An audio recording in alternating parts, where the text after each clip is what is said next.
Japan was a country that spent most of its history at war. Province against province, warlord against warlord. The struggle for money, land and power was an endless series of battles, allegiances and legend. Armour was perfectly suited to the times, the terrain and the weaponry of the samurai. But how functional is it really? Does it stand up against full contact and live weapons? Keep watching as we put a Taisho quality armour to the ultimate test.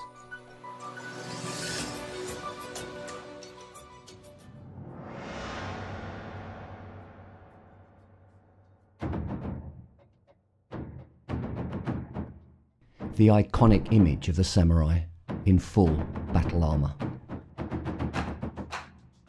Often works of art, allowing the warrior to stand out and be recognised on the field of war. But ultimately, it needed to be tough and versatile, allowing for movement and speed. Often worn for weeks at a time, it was hard wearing and easily repairable. Unique, practical, and designed to withstand the weapons of battle, perfectly suited to the samurai warrior.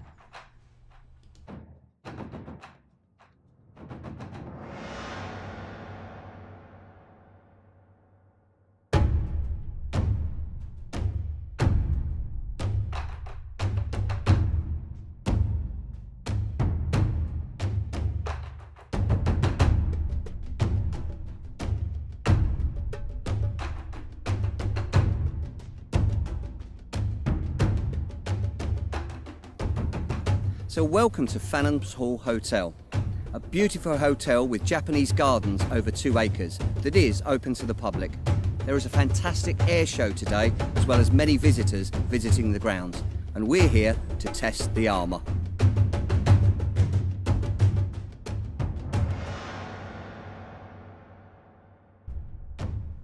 The Iron Mountain Armory has been handcrafting samurai armor since 2005. They offer the most authentic, economical, and customizable samurai armor in the world. They currently offer their armor in 3 separate classes. The Kachi class, or foot soldiers armor, is for the samurai on a budget. The Gashira class, or officer's armor, is crafted for a samurai who wants their armor ready for battle. The Taisho class, or general's armor, is meticulously handcrafted by the most experienced armorers for the samurai who wants the highest in quality. We used all 3 classes during our testing, including the tatami armor.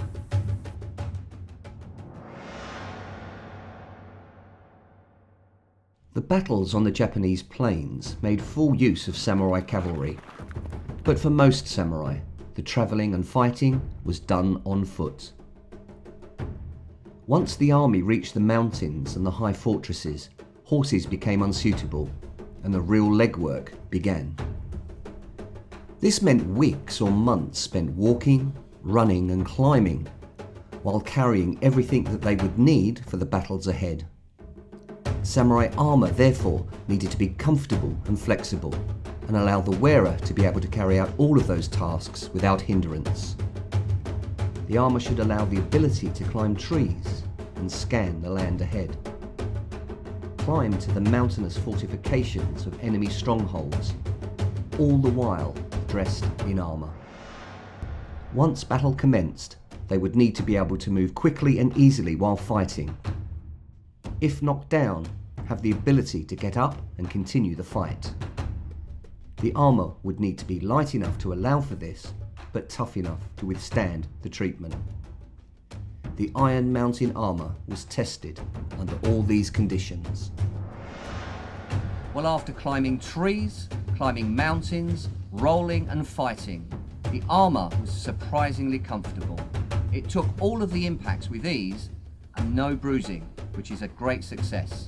Can you move in Iron Mountain armour? The answer is yes.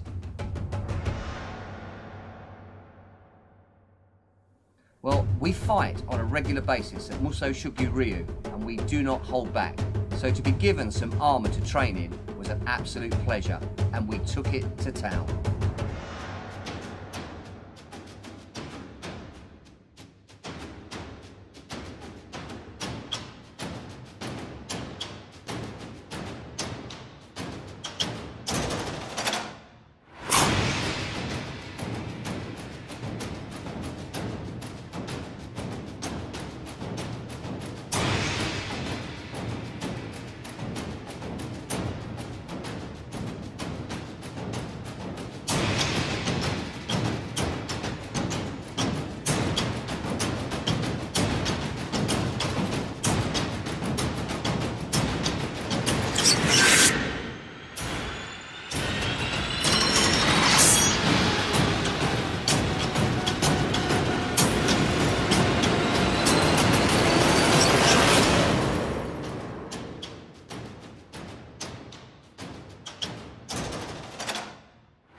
Well, the armour certainly took everything that we threw at it. There was a few scratches and a few minor dents, but they're easily polished out and fixed. An absolute pleasure to fight in.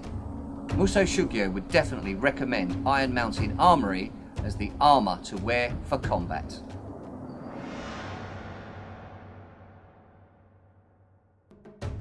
The tachi and katana are both swords worn by the samurai. Whilst in armour, the tachi will be hung from the waist with the blade facing down, while the katana, slightly shorter and less curved, will be worn through the belts with the cutting edge up. Despite popular opinion, the sword is not a main battlefield weapon, as it is ineffective against most armours. Think of it as a sidearm for emergency use, and perfect for taking enemy heads. So how effective will a katana be against Iron Mountain armour?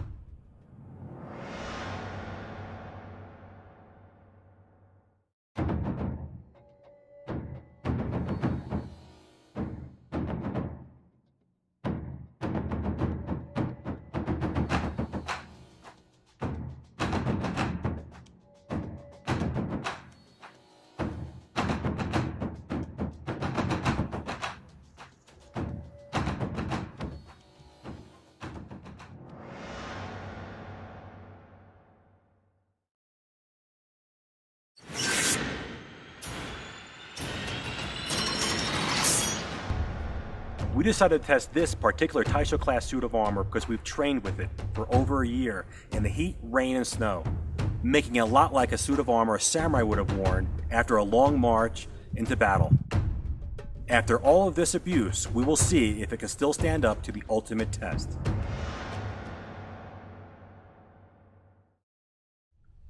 So the first two strikes that we're going to look at is the kabuto, the helmet, and the do, the body. We're going to bring the sword straight down on top of the helmet. Now I'm not expecting it to work. The helmet should absorb the blow.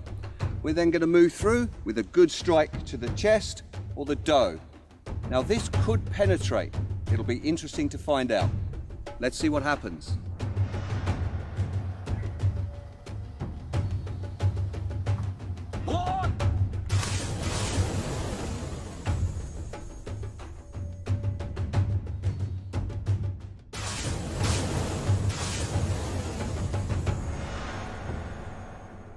Well, we can see that the helmet took the blow exceptionally well.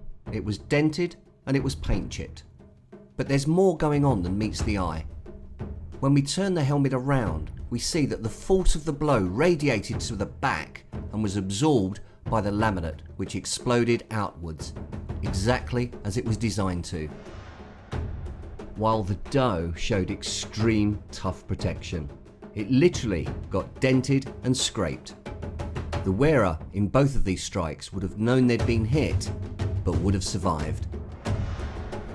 So we've seen direct blows to the helmet and the body will possibly leave them bruised and concussed. And a sword is quite often very effective for cutting away the cords of the armour. So we're going to attempt to cut the cords to see if the Kuzari drop away, and then we shall be attacking 3 targets. The Shikoro. Now I'm expecting them to absorb the blow, but for the lacing to part and allowing it to fall away. We are then going to come through with a strike to the most solid part of the sode or shoulder guard, followed by attack to the plates themselves. Will the cord hold? Will the armour bend? Or will the sword penetrate?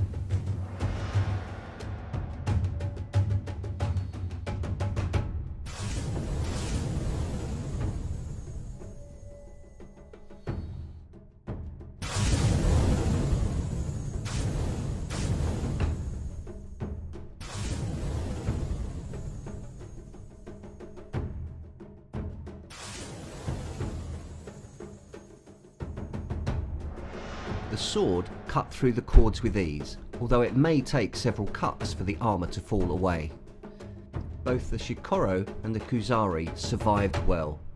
Dented, some chipping, and definitely lace was cut, but the samurai would have survived. Now for me, the weak part of the armour has always seemed to be the arm and the wrist. We have quite solid armour on the forearm and just chainmail on the upper arm. I think we'll probably be okay. A possible broken arm, but not a penetration. But I really think the sword will cut through this chainmail.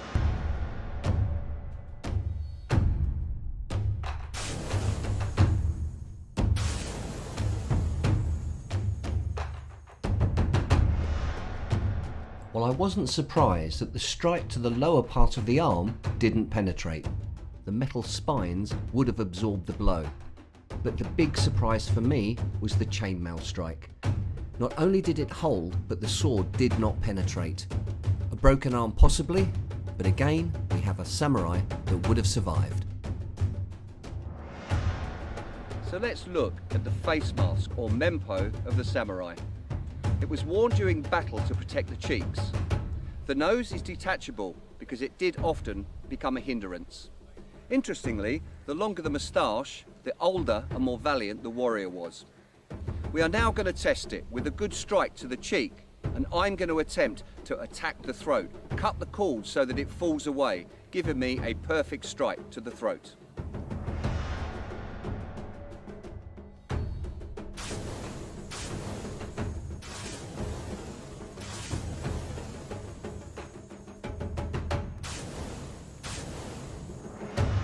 Well, the mempo took very minor damage. I'm sure the warrior would have had a broken jaw. The cords were very easy to cut, exposing the throat for a secondary cut later. I'm really interested in this next strike. We're going to attack the padding under the shoulders. Now this has lovely little hexagon patterns, but within that are small metal discs to help protect the wearer. Will the sword penetrate?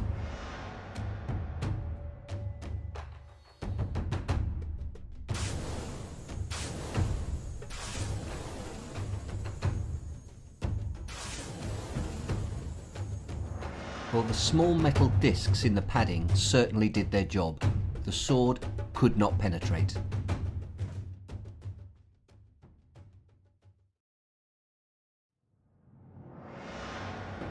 The Ryujin sword certainly had a test of its own today. Before we attack the armour, we test cut against a dry bamboo mat, one of the toughest things to cut cleanly, and it went through like butter. And after battering the armour mercilessly, I fully expected it to be blunted. A lot of chips, damage and possible bending. But the sword itself survived perfectly. It is straight with a few minor chips that could be polished out. But can it still cut? Well, we found out. We cut again, some dry bamboo matting, and it went through with ease. Ryujin swords have proven to be swords of quality.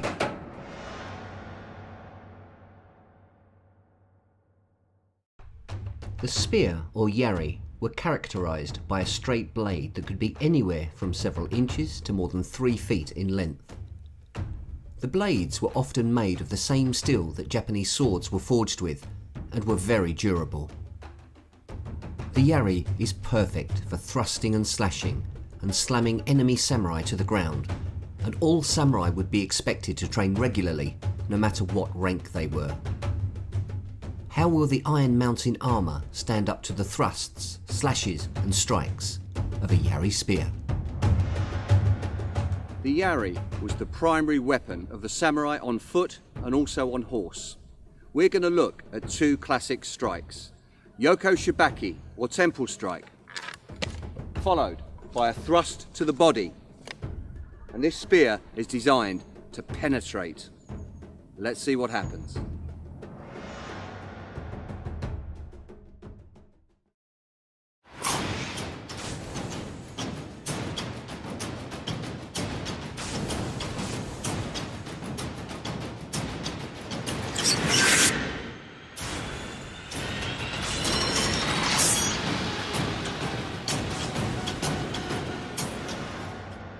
The Yoko Shibaki strikes proved to be ineffective against the armour, even though it had already been struck hard by the swords.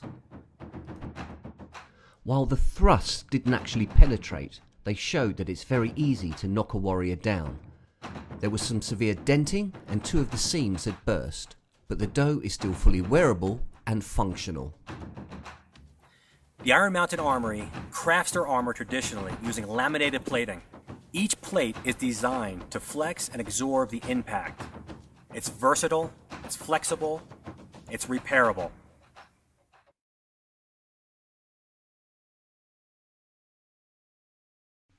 The Yumi bow is exceptionally tall, standing over 2 meters in height and unique in design and use.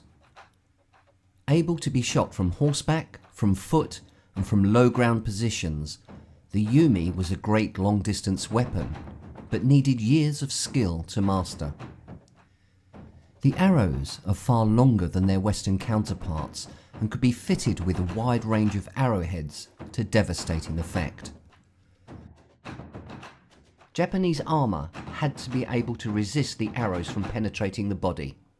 How will the Iron Mountain armour fare against the Yumi bow and arrow? Now the Japanese Yumi bow is unique in all of the world, perfect for shooting from horseback and from low on foot. At Muso Shugyu Ryo we practice battlefield archery and I've shot many targets, but this is the first time to shoot into armour.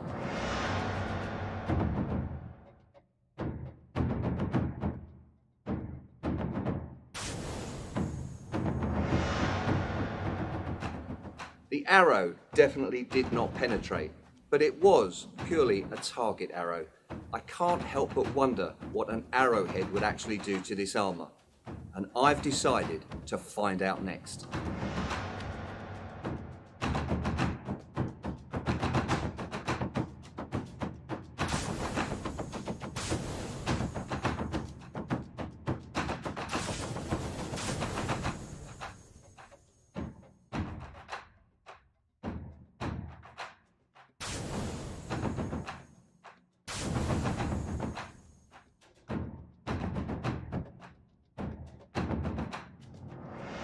What a difference an arrowhead makes.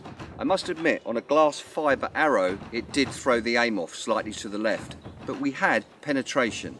From 35 feet, we saw it just went in about 1/4 inch, not killing the samurai. From 25 feet, we managed to get a penetration of about 1/2 inch. But once we moved closer to 15 feet, it penetrated a lot deeper. But as we can see, the samurai would have had a nick and not a kill, because it would need to go through at least 3 inches to finish him off. Once again, the samurai has survived.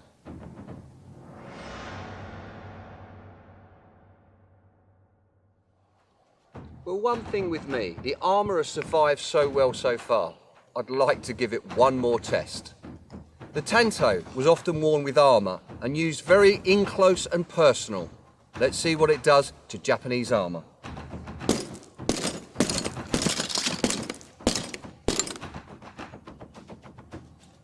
Well, we've certainly bent the tanto, but the armour is absolutely fine. Once again, Iron Mountain Armory. Samurai armour for the modern warrior.